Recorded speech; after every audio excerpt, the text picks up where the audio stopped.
When does your book come out again? Here we go. Ah, We are live. We are live. Welcome, everybody. We are back. The Just Gotta Laugh Book Club is back, and we are better than ever because with us this evening is Mr. J. Ryan Stradal himself. Say hello, J. Ryan. why, hello there.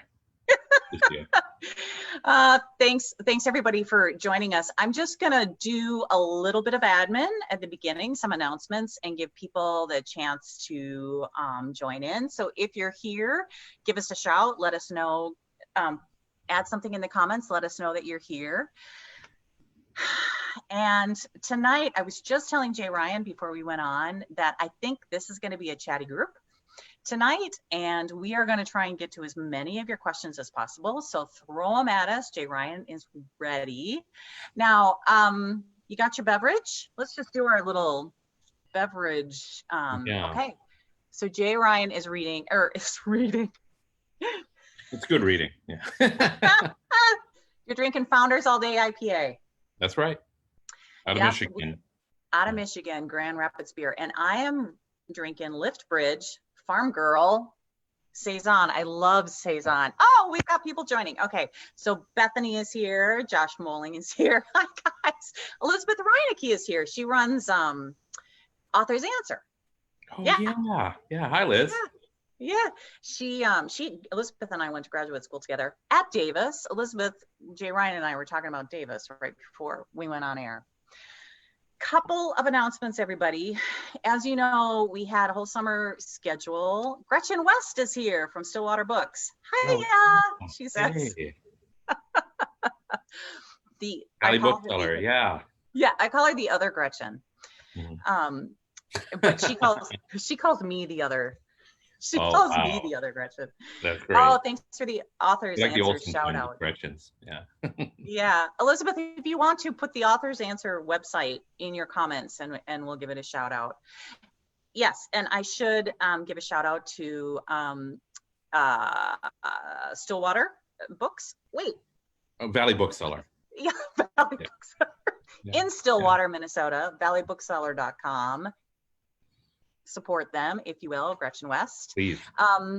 Lori Nix is here. Welcome, Lori. Thanks for joining. Okay, back to schedule. We most of it won't be this frenetic, Jay Ryan, don't worry.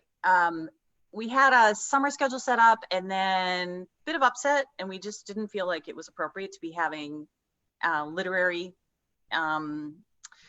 events going on, especially ones dedicated to having a good time and having a good laugh. So I put a lot of those on hold. However, Helen Ellis and I have been tossing some dates around. So Helen is going to be our next author guest, and her book, Southern Lady Code, is out in paperback now, and it is hysterical. I read it a year ago, and there's still essays in that book that I think about and I laugh about. So pick it up. Let's, if you don't know Helen Ellis as an author yet, get to know her, and I will publish a date as soon as she and I settle on something.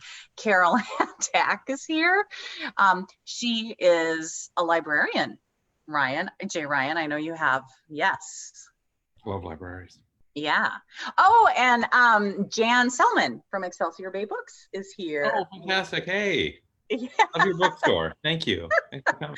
Yeah, you're getting all the independent bookstore love. So we are here tonight because you have that's very exciting day in the world of the Lager Queen of Minnesota, isn't it? You want to tell us? Paperback release day. It is paperback release day.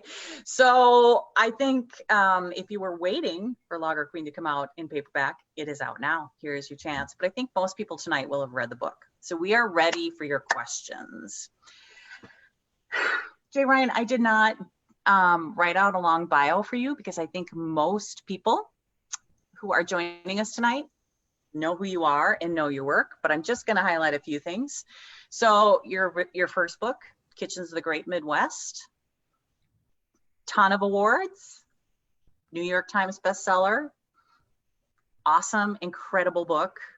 And then I love how your bio, yeah, I love how your bio says that Lager Queen was an instant bestseller.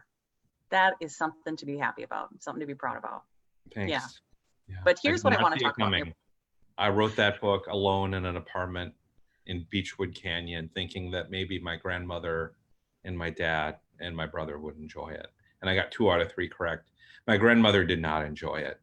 The language was Kitchens or Lager kitchen. Queen? Yeah, she didn't the swearing. Yeah, there was, and I get it. Yeah, there's a lot of swearing in kitchens. One character in particular, it was a real tough. So anyway, like I wrote in a cavern, just thinking I was shouting into the void. So to have more than 2 people enjoy it was really, really awesome. Well, you're getting a lot of comments right now, like, "Ooh, I loved that book. Ooh, I loved Kitchens." You had a lot of fans of Kitchens as well. Oh, enough to make Lager Queen an instant bestseller. Here's what I love about your bio. I'm going to read it verbatim, and you can guess which part I want to talk to you about. And your bio ends by saying, a native of Minnesota, he lives with his family in California, where he enjoys books, wine, craft beer, and peas. Love peas. You know what part I'm going to ask about, don't you? Oh, sure. Go ahead. The peas. Yeah. Do you really love peas? Oh my God. Yeah, I love peas. Okay. For my Tell birthday us every all year, I about like that. in peas.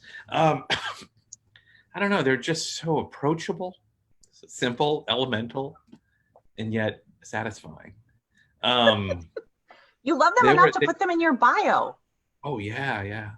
When I was a kid, I loved creamed peas. You remember creamed peas? Yeah, Like, yeah. My partner Brooke here is from Ohio. She didn't grow up with cream peas. I think it's a Minnesota thing. I was having a hard time describing cream peas to her. I said, imagine Swedish meatballs, but with peas instead of meatballs. You know? Did they have the little pearl onions in it? Yeah. There you go. I mean, that was the best analogy I could think of. And with pearl onions, yeah, it's great. I loved that as a kid, but as an adult, I don't require massive amounts of dairy to consume my peas. I like them plain, straight up, in the pod, out of the pod, early June, late June, any month of the summer. Yeah, no, I'm a big pea fan. As soon as I can grow my own, right now I'm living in an apartment with no outdoor space. I will be growing peas. I can't wait. You will be growing peas. Yeah. Well, it's the Minnesotan in you. It is the Minnesota. You just want them vining up your trellis, don't you? Yeah. Yeah. Just smiling at me every morning. Yeah. I can't grow rhubarb out here, so I can grow peas. Yeah. You can't grow rhubarb in California? Too hot. Yeah. The soil's too warm. Yeah. Oh. Yeah. It's not a Southern California crop. I do miss the California farmers market. Something awful. Oh yeah. I mean, there's a lot of other things. Yeah. You just can't get rhubarb. Yeah. Oh, no stinking rhubarb. Oh yeah. Well, out here I'd never heard of before I moved here. Yeah. I'll mail order you some. Okay. Thank you.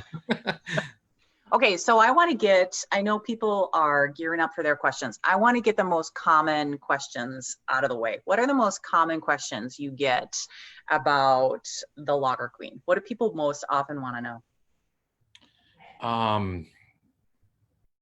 Boy, that's a great question. People always ask, what's my favorite beer? And that changes a lot. I'd say right now off the top of my head, it's probably Sky Kraken out of Fremont in Washington State, Seattle. It's a Seattle beer. I went there.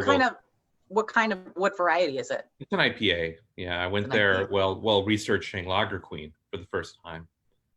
I went there for the first time while researching Lager Queen, and they're wonderful. Them and a nearby brewery, also in that area in Fremont, called Stoop Brewery, Stoup, which is woman owned. They were also superb. Their beer is great.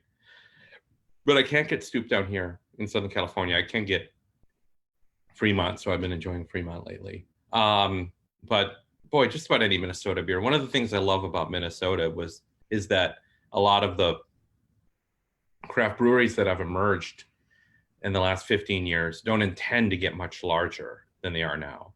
They're still pretty hard to come by out here in California.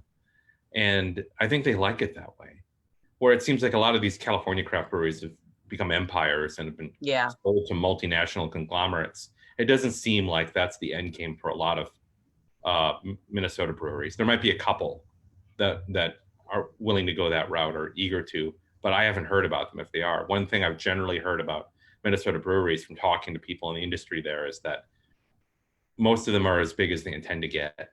Or if they get much bigger, they're just going to do more of the same thing. They're not going to buy up other breweries or hope to be bought by Miller Coors or something. So yeah, We're keeping it humble here in the Midwest. yeah, I love it. I love the local beer magazine, the Growler. I mentioned the Growler and Lager Queen.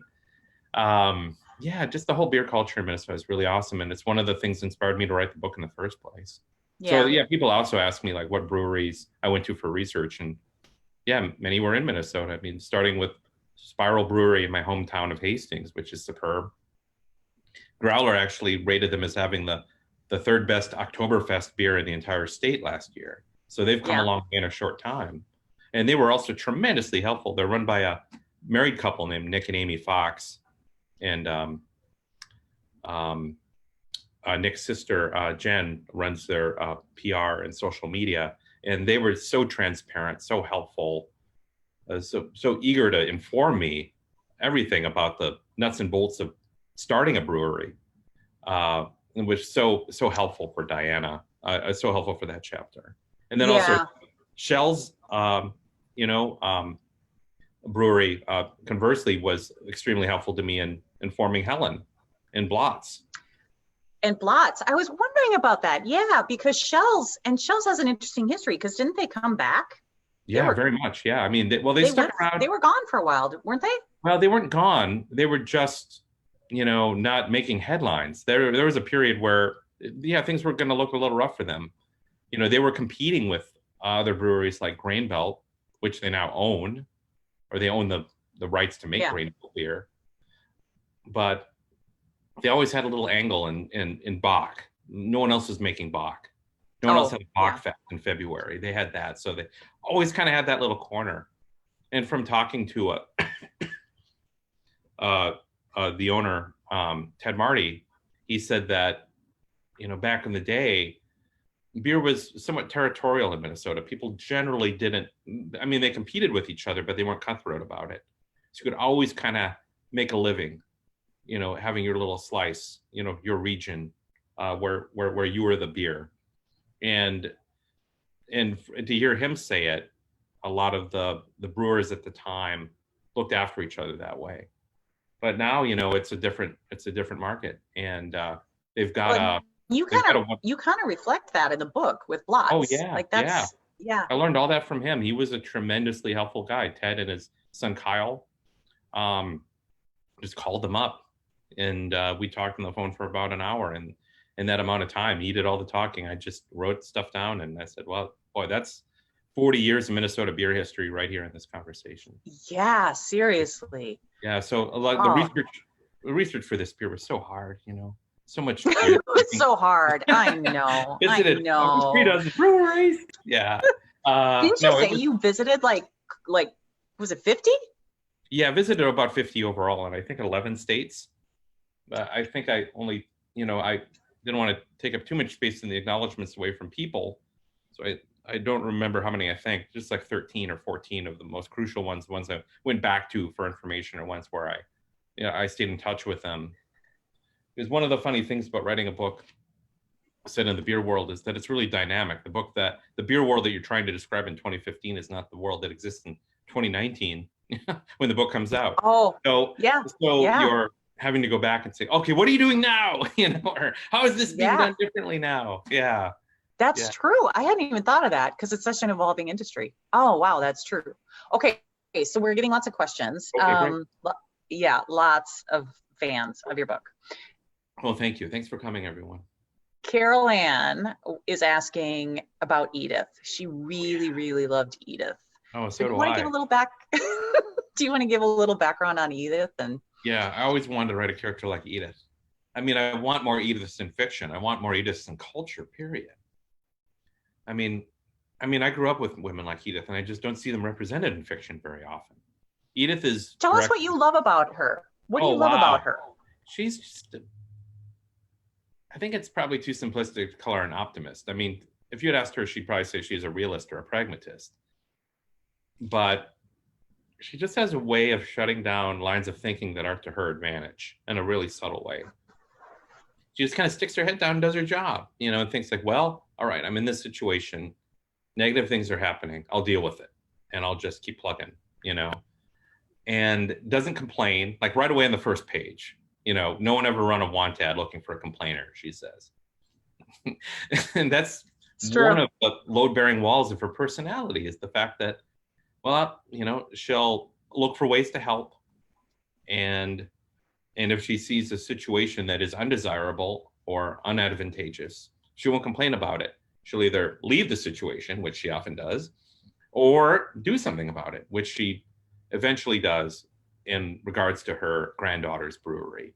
So I wanted to put a character like that in a situation where she'd be challenged. Because one of the traps a character like that can fall into is they can get complacent, or if not complacent, they can find, because they're so good at finding comfort zones and enforcing them, they can make an uncomfortable situation too comfortable for too long, which she does. And I just wanted to break her out of that and challenge her and say, like, you know what? You've got a work ethic. You're intelligent. You've got two hands. You've got a lot of life in front of you. You're going to do something. You're going to help people. And you're not just going to help once. You're going to help. You're going to like really put your shoulder to the grindstone to help somebody. And it's going to change you. And that's the character I set out to write. And that's why you gave her the journey with the brewery? I wanted her to learn how to love something she hated. Because she comes out right away and says, like, I don't like beer. She flushes beer down the toilet the first time she handles it, literally in the book. The first time she holds a beer in her hand, she's flushing it down the toilet. So I wanted to turn that person into a person that loved beer, but she had to love it on her own terms. It wasn't realistic for me to think about Edith in terms of someone like, oh, I used to hate it, now I love it. Like, no. You love it for a reason that makes sense to you. You love it because, it's just another recipe in a sense, and you can interpret it. Once you figure out a way to interpret it within the values and tastes and specifications of a realm that you enjoy, you can enjoy it.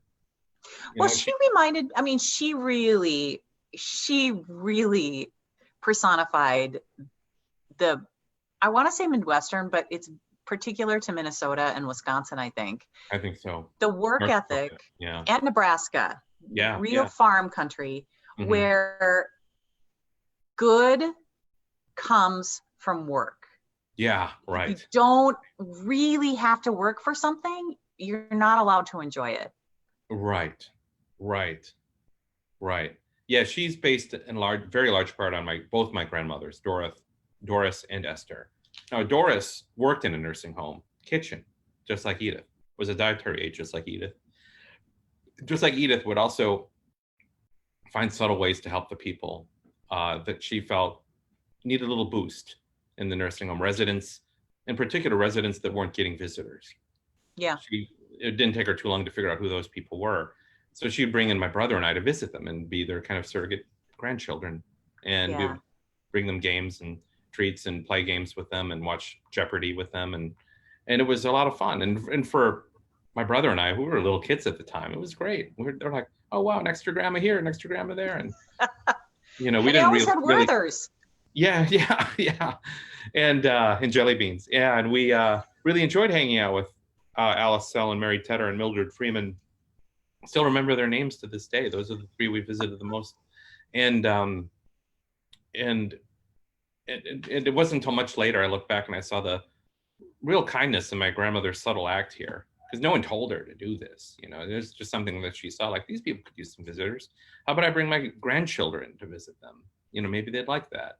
Now you must have been very well-behaved boys, because I volunteered as I wanted to be a candy striper, but at the hospital. But in order to be a candy striper at the hospital, you had to volunteer somewhere else first to prove yourself. So I volunteered at a nursing home, and I was told by the volunteer coordinator. She pulled me aside. She said, "You laugh too loudly, and you make the residents anxious." Oh my God, that's hilarious! I was fired from my volunteer opportunity. You're fired from volunteering for your laughter. For my laughter. I make the residents anxious. Wow. And I do have a loud laugh, but you know what? But why? I have grown to be proud of it. Yeah, I've grown accustomed to my laugh too. Awesome. So I love it. yeah, your writing is just so absolutely charming. And I have told you this before, but it's just, I want to reiterate it. I read your writing and I just think, Elizabeth Reinecke says she loves my laugh. Thank you, Elizabeth. Maybe I've grown into it. 40 years later. The when I read your writing, in my head I think, damn it, that is how I want to sound. Like, I think writers have we know what our voice is, but we also like have something we're striving to, and you have that. It's just so lovely. And so I have a question for you. I have two questions that I like to ask all authors, but the first one I'm going to go to first is, I know you've been working on your next book. And so, and I know that we leave the past books behind just out of necessity. We're either too sick of them or we can't live in them anymore because we got to move on. But do you ever have any of these characters come back to you, pop into your mind? Mm-hmm. Which ones, and what are they saying or doing? From the first book, I still think about Eva all the time. Even Pat Prager, probably the most. Like, I really loved writing Pat Prager in Kitchens.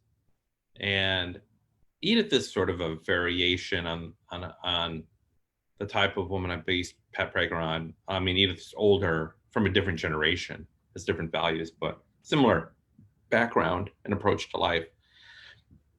I think overall, I look at my characters and I think at every sentence they utter, every sentence they think, and I think I love being put in a situation where I'm in the bones of a character and I think, is this the most generous or kind way they can put this? Is like, what is there a whole heart in this? Like, what do they, and I don't, that's where I start from with a lot of these characters. It's like, what's the kindest or most generous thing they could do in this situation? Or what's the kindest or most generous thing they could think in this situation? And if they're unable to access that level of kindness or generosity, I want them to think, oh, what's the extent of how generous I'm able to be? And what does that say about me? Like, that is so contrary to where I feel like so much of the industry is. Oh, it's the opposite. It's the opposite. I've never really spoken about this before, so I don't really have a language for it yet. This is the first time I've ever talked about it. But I read an awful lot of contemporary fiction, and a lot of it I really love, but most of it, the characters I feel are people that are tools either for or against something that the author has a real bone to pick. That they're expressing arguments, or that they are meant to crystallize some of the more negative aspects of the human experience, which is perfectly valid. I mean, I enjoyed the hell out of those books growing up. Unreliable narrators being shitty to people. Yeah. But as a reader now, I don't want to read those books. And I sure as heck don't want to write them. When I wake up every day and I decide, hey, I'm a utopian. I'm creating a world. It doesn't necessarily have to be a better world or like a world of rainbows and puppies. It can be a recognizably accessible world, but it still has to be a world that I have to live in every day for a year and a half, 2 years, however long it takes me to write a novel. And I find myself coming back time and again to like, I just want to be around good people.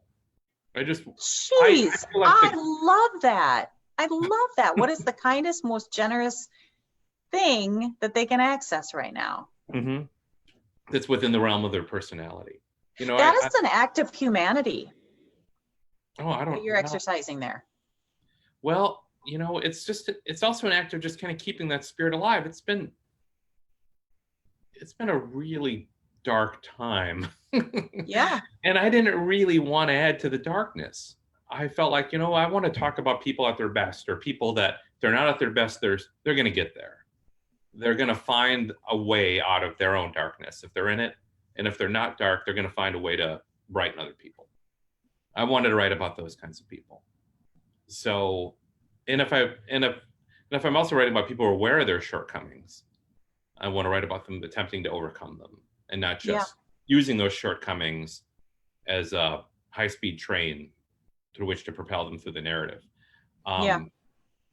I mean, when I first moved out here to Los Angeles, my first boss, Tom Fortuna, told me Hollywood is founded on the myth that people change. And I thought, well, okay, that's accurate in a sense, but I also don't really want to believe it because I've seen people change. And I think we want to be told, I suppose, myths about people changing, fiction about people changing, so that we know we're capable of it, or are reminded like the of books. it. Yeah, I'm sorry I interrupted you. I don't like the books where I can see how that character is going to change by the time they get there. Right. Or before they get there. Yeah. Yeah. I mean, that's not to say that exactly I want to write really transparent narratives about a very obvious evolution like that. I prefer to do something a little unexpected and a little more subtle, I guess. Like Edith, for example. You know, she hates beer, and I set out to write a story about a way that she could love beer. Yeah. And that wouldn't be as simple as someone just taking her to a local brewery, taking her to, Indeed or something. Taking her to Indeed. Here, try a flight of sours. Like, oh, I like it. Like, I'm in. Yeah. No, I didn't want to do that. I wanted it to be propelled by her own values. In other words, I kind of view every character as knowing the answer to a question they've been asked, but having to think about it for like a week before the answer comes to them. It's like, I know that. Like, what was the first movie you ever saw? Oh, I know. I just don't remember right now. It takes them a while to generate it. I feel like each of these characters, just like we are both driven and constrained by our tastes and our values. And it's fun to create characters like that who have to battle through this self-constructed muck and mire to get to a destination, while also being kind along the way. Like that, I wanted to demonstrate that. Well, two things. One thing, growing up in Hastings, Minnesota, I was a huge reader, and I would read a lot of coming of age stories, a lot of stories about people that would leave their home, leave their small town, their farm, whatever, and go and make it in the world. And so much of these stories involve them never going back or burning bridges behind them. And I never wanted to do that. I always felt like I wanted to be part of a larger world, but I wanted that world to include the world I'm from. And I wanted to see that story. And I also wanted to see a story about people who were able to rise to the top, or at least, if not to the top, rise to a level of satisfaction and contentment in their life without hurting other people, or not hurting anyone who didn't deserve it. Who didn't deserve it. Yeah, I'll put it that way. I mean, those are two impulses that drive my storytelling, and two things I wanted to see more of in the world, because I think those things are possible, and I've seen it happen, and I just don't see that enough. Yeah. Throw some of your more everybody, I want you to throw more questions for Jay Ryan, because he and I are doing a lot of talking here, and it's wonderful, and I could go on all night, but I want to make sure we get your questions covered. I once heard, I told you my college does an alumnus book club about once a month, and the last book that we did pre-COVID was The Lager Queen of Minnesota. And I heard someone there describe your writing as very fairy tale-esque. Have you heard that before? No, that's cool. Mm-hmm. Yeah. And that your plots unfold that way, that they read like a fairy tale. Not that everything's going to be fine in the end, but there's a universal element to them. Oh, that's sweet. Yeah. Thank you. Yeah. And she was an English professor who said that. So, Oh. Wow. coming from the best. Oh, yeah. So one more question that I love to ask writers who join me on this. What's it like in your head when you write? What do you see? What do you hear? What's your experience like? Transcribing conversations. They're talking all the time. Yeah. I just have to feverishly write it down. Like, really? And I'm Are they always talking to you or are they talking to each other? talking to each other. Yeah, they're not saying like, Jay Ryan, write this. They're talking within the world with the other characters. And I'm like sitting in the press box watching it, going like, what do they do? I'm always hearing them say things that make me go, you don't want to do that. What do you want to do that for? Like, that's a terrible idea. All right, you want to do it. Let's see what happens. Do you let them do it? Sure. Sometimes it stays in the novel and sometimes it doesn't. Yeah. But yeah, if they get an idea in their heads that they're going to do something, I'm like, all right, let's see what happens. All right. Oh, no, that didn't work. Oh, boy, that set you back. That set you back a little. Now what are you going to do? Not so smart now, huh? Yeah, no, I feel like I'm having those conversations with them and hearing them converse amongst themselves all the time. I mean, I feel like I'm judging them, obviously, but at the same time, I feel also like their scribe or their andiron, their sergeant at arms. Do you see them moving around, or you primarily hear their voices? Primarily hear them talk. Yeah. I mean, that's why one reason why there's so much dialogue in my novels is my characters express themselves and their desires and directions through dialogue so much. Yeah. It's usually like later drafts where I kind of go through and flesh out the descriptions, like where I'll realize that, oh man, I've been writing this character for 390 pages and I've never described what they look like. But a lot of it has to do with point of view. If that character doesn't meet someone important that has never seen them before, that has that point of view perspective on them. I mean, how often do you describe people you see every day? I mean, if there's something unusual about it, like, oh, wow, they curled their hair, oh, they're wearing orange shoes, you might point out something like that. But even then, I wouldn't even bother to point out things like that if they weren't relevant to the narrative. And so I always end up doing that last, like, wait a second, what does this person look like? The reader might want to know, but at the same time, I'm always in the character's head thinking, this person looks the same as they did yesterday to me. Why would what narrative excuse do I have for describing them? Yeah, and so I try to contrive something. Like in my current novel right now, the one I'm writing right now, there's a character in the opening scene who almost steps on a tomato in the kitchen. And these are very hard to get tomatoes. It's early in the summer, and this woman wanted fresh tomatoes. And she lives about an hour and a half from Duluth. The only place to get fresh tomatoes, like off the vine tomatoes that time of year, is out of a greenhouse in Superior, Wisconsin. Now you can get those tomatoes at a co-op in Duluth, but no. So she did a 3-hour round trip for these tomatoes. She sees her husband's like little pale, hairy feet about to step on one. You're gonna hear about those pale, hairy feet. So it's situations like that where I'm like, oh, I have to describe. I'm going to describe this. You understand who this person is now.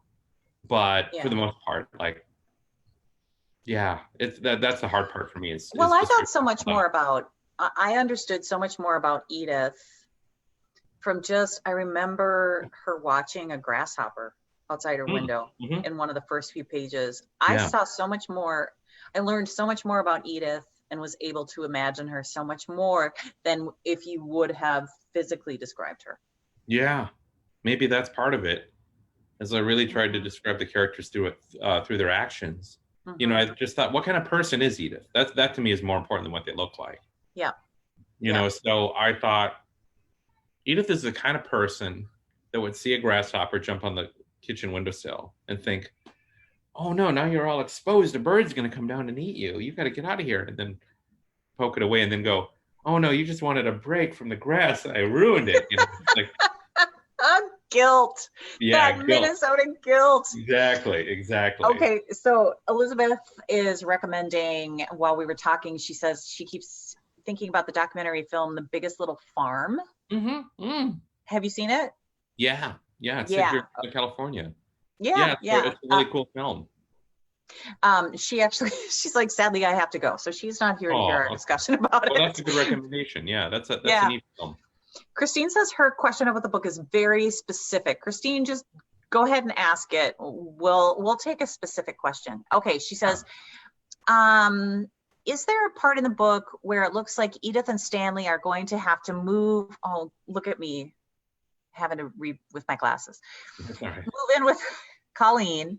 And at that moment, there is a detailed description of a person taking the trash bag out of the can and put the box the trash bags were into the bag. Was that intentional? It sounded very much like the parents were housing their children and then the children were housing the parents. That's exactly it. I had that thought one evening when I was take the last bag out of the box, and then you put the box in the bag, and I was like, this is what's going to happen to me. Oh my gosh. Yes. I remember having that thought because Brooke was pregnant with Audie at the time, our son, and I was like, hopefully he'll put us up. And so I had that. No one's ever commented on that. That's the first time anyone has brought that up.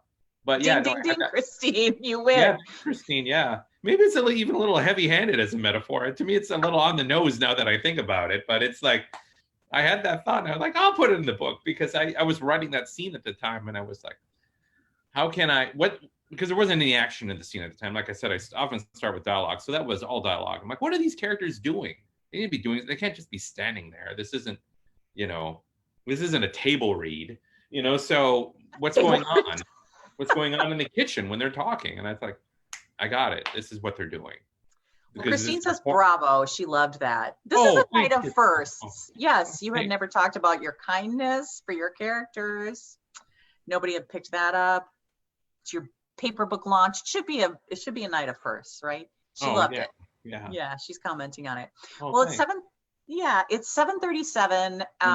If anybody has any final questions, get them in now because we're going to wrap up within the next 5 minutes. Jay Ryan, I want to give a special shout out to Moon Palace Books, which is actually where we did our first event together. They're awesome.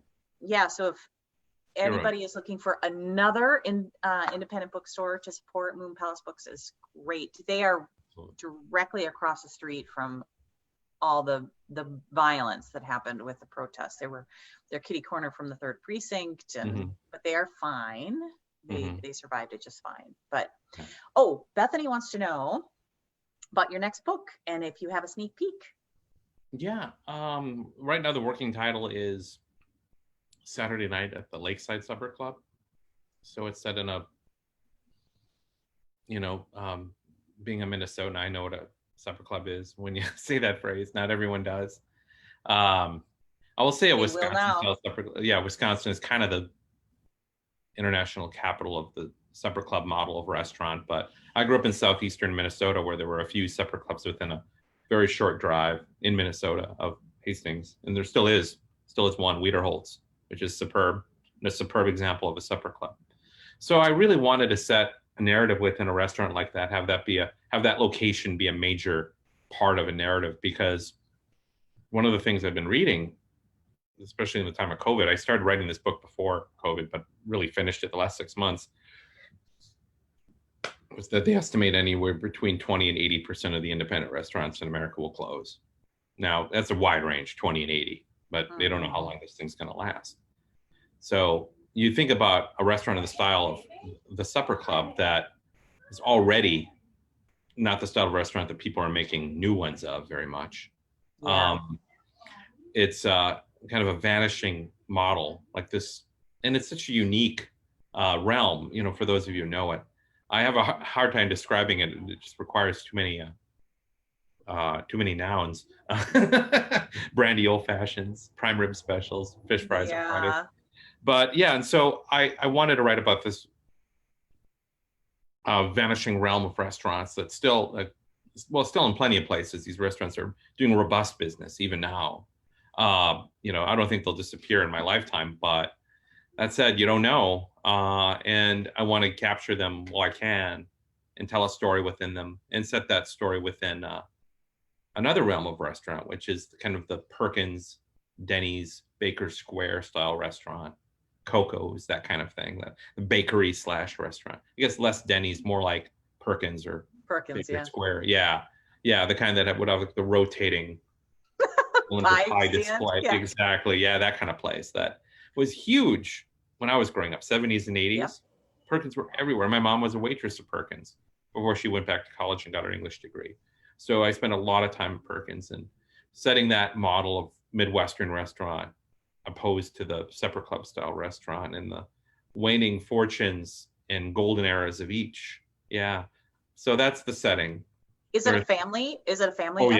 yeah, another multi-generational family story. Can't get away from it. I tried so hard to set it within one weekend. I just wanted to tell a story over a weekend. Oh, it's just one weekend. Nope, it takes place over 85 years. Yeah, it starts in 1934 and ends in 2019. Yeah, it's 3 generations, 3 women and 1 guy. There's a male point of view character. So far, he's made the cut. Unlike the male point of view characters in Lager Queen, Ned seems to be sticking around. So yeah, got 4, a grandmother, a daughter, a granddaughter, and then the daughter, the middle woman's husband, Ned. So you got 3 women and a guy telling this restaurant story. When I first heard your book was about a supper club, I was so thrilled because I'm going to use the word, it's like cult films. You know what I mean? They're like the cult film of the restaurant world. People either know them or they don't. Yeah. And they love them. Like, you should see the comments right now. They're filling up with, I love supper clubs. I love supper clubs. I love supper clubs. Yeah. Oh, that's so nice. I know Amy Reichert, the Wisconsin writer, is putting out a supper club book next year too. So next year is going to be the year of the supper club novel, hopefully. Yeah. You're going to have to you can do a tour, the supper club tour. Mm-hmm. Oh, everybody. Yeah. I'm all in. Sounds great. Oh, that's nice to hear. What do you think? A year and a half? Right now it's scheduled to come out next summer, but who knows? I mean, I haven't handed it into my editor yet, so next summer would be optimistic at this point. I'd say, hopefully that's the earliest it would be. It would be like next July. Yeah.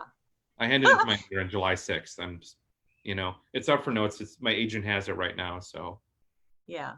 Well, Jay Ryan, this has been a thrill. Congratulations on all the launch tonight, the paperback and all the success the book has had. It's just been a thrill. Oh, thanks. It's so kind. Yeah. And remind me, when does Kids Are Gonna Ask is coming out? Kids comes out July 28th. Oh, wow. Awesome. Yeah. We keep pushing it. We pushed it back. It was March, then it was May, and then before all this hit, they pushed it back to July. So I think we're sticking with July. Yeah. But a month from Sunday, real soon. Yeah. Mm-hmm. So about another month for me. Awesome. So everybody's saying, Gina said they just had one supper club reopen in Wichita. Oh, good. That's awesome. That's good to hear. And we're getting lots of now people are commenting on Kids and July 28th. Yes, we are excited. Great. Hey, I should announce Jay Ryan has very graciously agreed to be in conversation with me at my book launch, which Majors and Quinn is going to sponsor virtually online. So our roles are going to be reversed. You're going to be asking me the questions, and I suckered you into that one. Good. Oh no. That sounds fun to me. Well, could you send me do you have any physical arcs? We should take this conversation offline. but I'd love something to hold up, Yeah. We'll get you one. You one. Great. Yeah. Thank you everybody for joining. It has been a wonderful evening. Yes. And everybody, I will shoot you a date when we have the next date arranged. And if there are books that you want to add to the list, you know where to find me. Good night, everybody. Good night. Thank you.